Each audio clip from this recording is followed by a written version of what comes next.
Hi hello dears, എല്ലാവരും സുഖമായിട്ടിരിക്കുന്നു. ഇന്ന് നമ്മൾ ചെയ്യാൻ പോകുന്ന ഡിസൈനും ഒരു ഓണം സ്പെഷ്യൽ ഡിസൈൻ തന്നെയാണ് കേട്ടോ. അപ്പോൾ ഈ ഒരു മോഡൽ നമ്മൾ ചെയ്തിട്ടുണ്ട്. അതിനേക്കാളും ചെറിയൊരു വ്യത്യാസം മാത്രമേ ഇതിനകത്ത് വരുന്നുള്ളൂ കേട്ടോ. അപ്പോൾ ഇതെങ്ങനെയാണ് വരുന്നതെന്ന് അറിയാൻ വേണ്ടി ജസ്റ്റ് ഒന്ന് വരച്ച് കാണിച്ചേക്കുന്നതാണ്. അപ്പോൾ ഇതേപോലെയാണ് നമ്മളുടെ ഒരു ഡിസൈൻ വരുന്നത്. അപ്പോൾ തുണിയിലേക്ക് ചെയ്യുമ്പം കറക്റ്റായിട്ട് എങ്ങനെയാണെന്ന് കാണിച്ചു തരാം കേട്ടോ. അപ്പോൾ ഇതുപോലെ നമ്മൾ ആദ്യമേ ഒരു ലെയർ ഇങ്ങനെ നല്ല ഗ്യാപ്പ് വിട്ടിട്ട് ഇതേപോലെ ഒന്ന് മാർക്ക് ചെയ്ത് കൊടുക്കാം.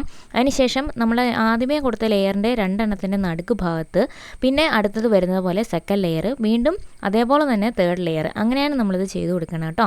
അപ്പോൾ ഇതിന് വേണ്ടിയിട്ട് നമ്മൾ എടുത്തേക്കുന്നത് ഷുഗർ ബീഡ്സ് ആണ്. ഷുഗർ ബീഡ്സ് മാത്രം മതിയാവും. അതുപോലെ നമ്മൾ എടുത്തേക്കുന്നത് നോർമൽ സൂചി, നീഡിൽ നമ്പർ 9 ആണ് എടുത്തേക്കുന്നത്. അപ്പോൾ ഈ രണ്ട് സംഭവങ്ങൾ മാത്രം ഉണ്ടെങ്കിൽ നമുക്ക് പെട്ടെന്ന് ചെയ്തെടുക്കാൻ പറ്റുന്ന നല്ല അടിപൊളി ഓണം വെയർ ഡിസൈനിങ് ആണ് കേട്ടോ. അപ്പോൾ ആദ്യമേ നമ്മൾ ചെയ്യാൻ പോകുന്നത് ഇതേപോലെ നമ്മൾ സെൻറ്ററിലൊന്ന് മാർക്ക് ചെയ്ത് കൊടുത്തിരുന്നല്ലോ, അവിടെ നമുക്ക് ഇതുപോലെ ഒരു ബീഡ്, ജസ്റ്റ് ഒരു ബീഡ് ഒന്ന് വെച്ച് കൊടുക്കുക, ഒരു ഷുഗർ ബീഡ് ഒന്ന് വെച്ച് കൊടുക്കുക കേട്ടോ. അപ്പോൾ നിങ്ങൾക്ക് വേണം എന്നുണ്ടെങ്കിൽ ഈ സെൻറ്ററിൽ വെക്കുന്ന ബീഡ് മാത്രം ഇച്ചിരി വലിപ്പമുള്ളത് മാറ്റി വെച്ച് കൊടുക്കുക കേട്ടോ. വേണമെങ്കിൽ മാത്രം ചെയ്താൽ മതി, അതൊന്നും നിർബന്ധമുള്ള കാര്യമല്ല. അപ്പോൾ ഇങ്ങനെയാണ് നമ്മുടെ ഔട്ട്ലുക്ക് എന്തായാലും വരുന്നത്. അപ്പം ഈ ഒരു രീതിക്ക് ചെയ്താലും മതിയാവും. അതൊക്കെ നിങ്ങളുടെ ഇഷ്ടത്തിനനുസരിച്ച് ചെയ്ത് കൊടുക്കാവുന്നതേ ഉള്ളൂ കേട്ടോ. ഇനി നമുക്ക് ചെയ്യാൻ പോകുന്നത് ഇതിൻ്റെ ചുറ്റും നമ്മൾ ബീഡ് വെച്ച് കൊടുക്കുകയാണ് ചെയ്യുന്നത്. അപ്പോൾ ഞാനിപ്പോൾ ആദ്യം ഒരു 8 എണ്ണം എടുത്തിട്ടുണ്ട്. അപ്പോൾ 8 ബീഡ് നമ്മൾ ഇതുപോലെ സൂചിയിലേക്ക് ഒന്നിച്ച് കോർത്തെടുക്കുകയാണ് ചെയ്യുന്നത്. അതിന് ശേഷം നമുക്കിത് നമ്മുടെ ആ റൗണ്ട് ആ സെൻറ്ററിൽ വെച്ച് ആ ബീഡിൻ്റെ ചുറ്റും ഇതുപോലെ ഒന്ന് വെച്ച് കൊടുക്കുക. അപ്പോൾ കറക്റ്റാണോ നോക്കുക, കറക്റ്റായിട്ട് വരുന്നുണ്ടോ എന്നൊന്ന് നോക്കുക കേട്ടോ. അപ്പോൾ വരുന്നില്ല എന്നുണ്ടെങ്കിൽ ബീഡിൻ്റെ എണ്ണം കുറച്ച് കൊടുക്കുകയോ കൊടുക്കുകയൊക്കെ ചെയ്യണം. അപ്പോൾ എന്തായാലും ഞാനിപ്പോൾ എടുത്തത് കറക്റ്റായിട്ട് തന്നെ കിട്ടിയിട്ടുണ്ട്. അപ്പോൾ നമുക്ക് ഈ ആദ്യമേ സൂചി കുത്തിയെടുത്തിടത്തോട്ട് തന്നെ ഇതങ്ങ് താഴ്ത്തി കൊടുക്കുക കേട്ടോ. അപ്പോൾ ഇത് ഈ ഒരു രീതിക്കാണ് വരുന്നത്. ഇനിയിപ്പോൾ നമുക്കിതൊന്ന് ലോക്ക് ചെയ്ത് കൊടുക്കുക മാത്രമേ ചെയ്യണ്ടൂ. അപ്പോൾ ഇതിന് വേണ്ടിയിട്ട് നമ്മൾ 4 വശങ്ങളും ഒന്ന് ലോക്ക് ചെയ്ത് കൊടുക്കുക. അപ്പം ഇതുപോലെ ഈസി ആയിട്ട് നമുക്ക് ചെയ്തെടുക്കാനായിട്ട് പറ്റും. ഇത് ഓരോ ബീഡ് വെച്ച് തയ്ച്ചു കൊടുക്കേണ്ട ഒരാവശ്യമില്ല, ഇങ്ങനെ മാത്രം ചെയ്താൽ മതിയാവും കേട്ടോ. അപ്പോൾ നിങ്ങൾ എന്തായാലും തമ്പനയിലെ ആ ഒരു ഔട്ട്ലുക്ക് കണ്ടല്ലോ, അതേപോലെ നല്ല ഭംഗിയായിട്ട് ചെയ്തെടുക്കാനായിട്ട് പറ്റും. ഈ ഒരു ഡിസൈൻ ആകുമ്പോൾ നിങ്ങൾക്ക് വളരെ സമയം കുറച്ച് ചെയ്യാനായിട്ട് പറ്റും. അതുപോലെ ഇതിലെന്താ പാടിരിക്കുന്നത്, വളരെ ഈസി ആയിട്ട് ചെയ്യാൻ പറ്റുന്ന ഒരു ഡിസൈൻ അല്ലേ. അറിയത്തില്ലാത്തവർക്ക് പോലും, അതായത് ബിഗിനേഴ്സിന് പോലും ഏറ്റവും എളുപ്പത്തിൽ ചെയ്യാൻ പറ്റുന്ന ഒരു ഡിസൈനിങ് ആണ്. അതുപോലെ ഓണത്തിന് വേണ്ടി നിങ്ങൾ തയ്ക്കുന്ന പട്ടുപാവാടയുടെ ബ്ലൗസോ സാരിയുടെ ബ്ലൗസോ എന്തിൽ വേണമെങ്കിലും ഇത് നല്ല ഭംഗിയായിട്ട് ചെയ്തെടുക്കാനായിട്ട് പറ്റും. അതുപോലെ തീർച്ചയായിട്ടും പ്ലെയിൻ ആയിട്ടുള്ള വെയർ ആണെങ്കിൽ ഇത് ചെയ്ത് നോക്കാനായിട്ട് ശ്രദ്ധിക്കുകയും ചെയ്യാം കേട്ടോ. വീണ്ടും നമ്മൾ അടുത്ത ഡിസൈൻ ഇതുപോലെ തന്നെ ചെയ്യാണ്.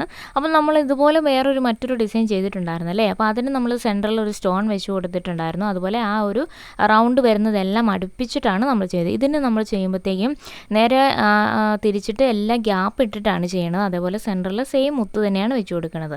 ആ ഒരു മാറ്റം മാത്രമേ ഇതിനകത്ത് വരുന്നുള്ളൂ. എന്തൊരു ഭംഗി ഔട്ട്ലുക്ക് കാണാനായിട്ടല്ലേ, നല്ല രസമായിട്ട് കിട്ടിയിട്ടില്ലേ. അതുപോലെ വളരെ ഹമ്പിൾ ആൻഡ് സിമ്പിൾ ഡിസൈൻ എന്ന് പറയാം അല്ലേ. അപ്പോൾ എല്ലാവർക്കും ട്രൈ ചെയ്ത് നോക്കാം. നിങ്ങൾ തീർച്ചയായിട്ടും ട്രൈ ചെയ്ത് നോക്കണം കേട്ടോ. അപ്പോൾ അതുപോലെ നിങ്ങൾ ട്രൈ ചെയ്ത് നോക്കിയിട്ടുണ്ടെങ്കിൽ, ഏതെങ്കിലുമൊക്കെ ഡിസൈൻ ട്രൈ ചെയ്ത് നോക്കിയിട്ടുണ്ടെങ്കിൽ തീർച്ചയായിട്ടും എനിക്ക് അയച്ചു തരിക. പിന്നെ ഒരു കാര്യം പറയാം, നമുക്ക് വാട്സപ്പ് ഗ്രൂപ്പ് ഉണ്ട് കേട്ടോ. നമ്മൾ വാട്സപ്പ് ഗ്രൂപ്പ് തുടങ്ങിയിട്ടുണ്ട്. നിങ്ങൾക്ക് വീഡിയോസിനെ പറ്റി അറിയാൻ താല്പര്യമുള്ളവർക്കൊക്കെ ആണെങ്കിൽ വാട്സപ്പ് ഗ്രൂപ്പിൽ ജോയിൻ ചെയ്യാവുന്നതാണ്. നമ്പർ ഡിസ്ക്രിപ്ഷൻ ബോക്സിൽ ഉണ്ടാവും കേട്ടോ. അപ്പോൾ അതിലേക്ക് നിങ്ങൾ ചെയ്തിട്ടുണ്ടെങ്കിൽ ആ ഒരു ഡിസൈൻ അയച്ചു തരാനായിട്ട് ശ്രദ്ധിക്കുക. അതുപോലെ എന്തെങ്കിലും ചെയ്ത് കാണാൻ ആഗ്രഹമുണ്ടെങ്കിൽ ആ ഒരു സജഷൻ ഡിസൈനും നിങ്ങൾക്ക് തീർച്ചയായിട്ടും അയച്ചു തരാം കേട്ടോ. അപ്പം നമ്മൾ തീർച്ചയായിട്ടും ട്രൈ ചെയ്യുന്നതായിരിക്കും.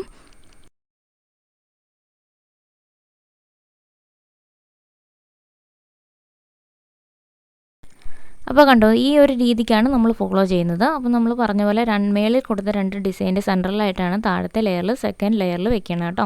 അപ്പോൾ ഇങ്ങനെ ചെയ്യുമ്പോഴാണ് അതിൻ്റെ ഒരു ഭംഗി കിട്ടുന്നത്.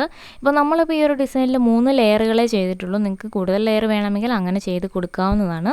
അപ്പോൾ ഈ ഒരു ഡിസൈൻ എന്ന് പറഞ്ഞാൽ നമുക്കൊരു 1/2 മണിക്കൂറും ഇതുപോലെ കുറച്ച് ഷുഗർ ബീഡ്സും ഉണ്ടെങ്കിൽ വളരെ ഈസി ആയിട്ട് ചെയ്തെടുക്കാം, പെട്ടെന്ന് ചെയ്തെടുക്കാം. അതുപോലെ നമ്മൾ കൈത്തയ്യലാണ് ഇത് ചെയ്യുന്നത്, ഹാൻഡ് എംബ്രോയ്ഡറിയാണ് നമ്മൾ ചെയ്യണം കേട്ടോ. അതുപോലെ ഈസി ആയിട്ട് എല്ലാവർക്കും ചെയ്തെടുക്കാൻ പറ്റുന്ന ഒരു ഡിസൈൻ അല്ലേ. അപ്പോൾ തീർച്ചയായിട്ടും നിങ്ങൾ ട്രൈ ചെയ്ത് നോക്കണം. കാരണം നിങ്ങൾ കണ്ടാൽ മാത്രം കാര്യമില്ലല്ലോ, നിങ്ങൾ തീർച്ചയായിട്ടും ട്രൈ ചെയ്ത് നോക്കണം. എന്നിട്ട് നിങ്ങൾക്ക് എന്താണ് അതിൻ്റെ റിസൾട്ട് കിട്ടുന്നതെന്നൊക്കെ ഒന്ന് അറിയിക്കുകയും കൂടെ ചെയ്യാം കേട്ടോ.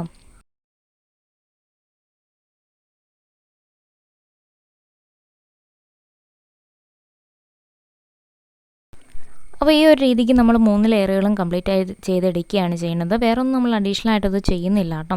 അപ്പോൾ ഓൾറെഡി സ്റ്റിച്ച് ചെയ്ത ബ്ലൗസിലാണെങ്കിലും നിങ്ങൾക്കിത് ചെയ്യാൻ പറ്റുന്നതാണ്. അപ്പോൾ സ്റ്റിച്ച് ചെയ്ത ഡ്രസ്സിൽ എങ്ങനെയാണ് ഹൂപ്പ് അഡ്ജസ്റ്റ് ചെയ്യുന്നതെന്നുള്ളത് നിങ്ങൾക്ക് അറിയത്തില്ല എന്നുണ്ടെങ്കിൽ ഒന്ന് കമൻറ്റായിട്ട് അറിയിക്കാൻ തീർച്ചയായിട്ടും കാണിച്ചു തരുന്നതായിരിക്കും. പിന്നെ നമ്മളിതിൻ്റെ സെയിം സ്ലീവിൽ ഒരു ഡിസൈൻ വരുന്നുണ്ട്. നമ്മൾ സ്ലീവിൽ ഒരു ഡിസൈൻ കൊടുത്തിട്ടുണ്ട്. അത് ആ തമ്പനയിൽ കാണുമ്പോൾ നിങ്ങൾക്ക് മനസ്സിലാവും. ആ ഒരു ഡിസൈൻ ആയിരിക്കും നമ്മൾ അടുത്ത വീഡിയോയിൽ തന്നെ ചെയ്ത് കാണിക്കാം കേട്ടോ. കാരണം എല്ലാം കൂടെ ഒന്നിച്ച് കാണിച്ചാൽ കഴിഞ്ഞാൽ വീഡിയോ ലെങ്ത് ആയി പോകും. അതുകൊണ്ടാണ് ഇതിൽ കാണിക്കാത്തത്. നമ്മുടെ അടുത്ത വീഡിയോ അതായിരിക്കും. അപ്പോൾ അതെങ്ങനെയാണ് വരുന്നത് നമുക്ക് നെക്സ്റ്റ് വീഡിയോയിൽ കാണാം. അപ്പോൾ ഈ ഒരു രീതിക്ക് നമുക്കിത് കംപ്ലീറ്റ് ചെയ്തെടുക്കാം. അപ്പോൾ എന്തായാലും ഔട്ട്ലുക്ക് ഇതേപോലെ നല്ല ഭംഗിയായിട്ട് തന്നെ കിട്ടിയിട്ടുണ്ട്. അപ്പോൾ നിങ്ങൾക്ക് ഇഷ്ടമായിട്ടുണ്ടെങ്കിൽ തീർച്ചയായിട്ടും സപ്പോർട്ട് ചെയ്യാൻ മറന്നു വരുത്. അപ്പോൾ ഇനിയും നല്ല നല്ല വീഡിയോസൊക്കെ ആയിട്ട് വരാം. അതുവരേക്കും take care, bye bye, thank you.